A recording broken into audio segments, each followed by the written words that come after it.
guys, what is up? Stroll here coming to you today with something RxD, and today we're going to be looking at the whiteboard and talking about programming.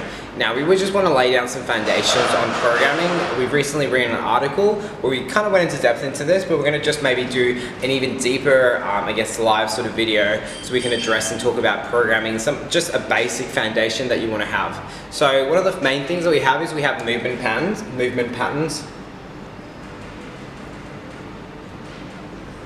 In training. So we've got things like squatting, pushing, pulling, twisting, turning, lunging, hinging, things of that nature. And three of the main movement patterns that we want to think about are squatting, pushing, and pulling. Now we want to try and address those three different types of movement patterns in a way that makes sense and is safe in programming. Now, we want to include those three things maybe on a weekly basis, and we want to do them in a degree that they're safe. So instead of talking about what we need to do, we're going to talk about what not to do. So if we look at this as percentage, we want to have a nice, good, even balance of these three different movements. But what tends to happen in a lot of programs is there is way too much squatting, way too much pushing, and not enough pulling. So this here is pulling, this here is pushing, and this here is squats. Alright, so maybe you have a very leg dominant program that isn't, maybe not catering towards pushing as much, whether it's horizontal pushing like a push-up or vertical pushing like a press, and you have maybe not enough pulling. Now, in a lot of programs, what happens is there's way too much pushing, maybe some squatting,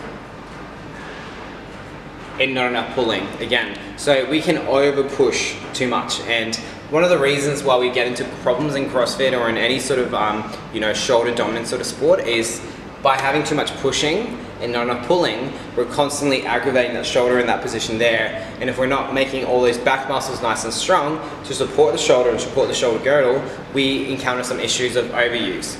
So to avoid overuse, and this is the main thing that we're trying to avoid, we're just trying to avoid injury in a program, we're going to have a nice good balance of those three things.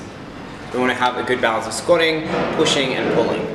Now, how are you going to put that into writing? It really comes down to how long you're looking at a program. So if we're looking at a program from maybe like a 4-week program,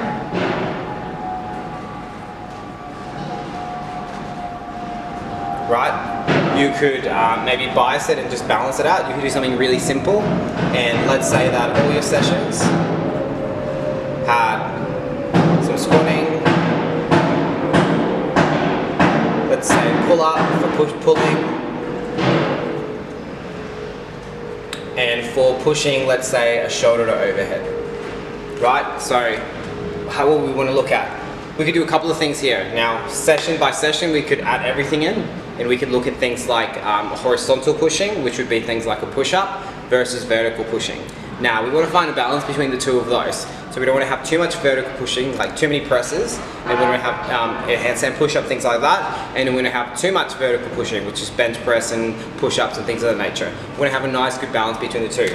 So even within this, we want to have a balance between vertical and horizontal. The same sort of thing is going to, apply to pull-ups. So we can do pull-ups, but we can also do horizontal pulls, like ring rows and bent over rows, things of that sort of nature. So we want to get a nice good balance between those two things. And the same thing is going to apply to your squats. Something that you may not think about is if you're running a lot and you're squatting really heavy, that's going to be really heavy on your knees. So I apologize for the clock. And you may want to have a balance between how much you're squatting and how much you're running, and finding a nice good balance between those two things.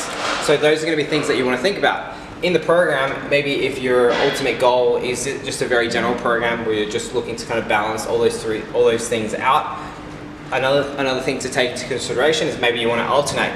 So on weeks 1, you might do horizontal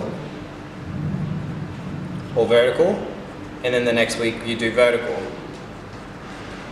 Right, so you might do horizontal movements on week 1, which are things like bent over rows and push-ups, and you might do vertical movements on week number 2, and then you go back to horizontal, and then you go back to vertical.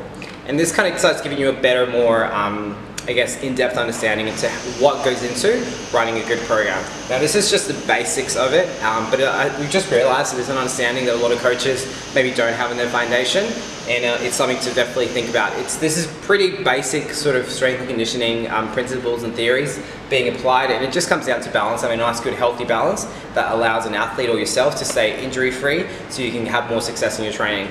If you enjoyed this video, guys, check out our podcast, Something RxC. You can find that on iTunes and Stitcher. And if you're on YouTube now, subscribe. And if you're on Facebook, then share this page and let people know about what we're doing, trying to educate coaches and athletes on how to do smart programming. All right, guys, take care and peace.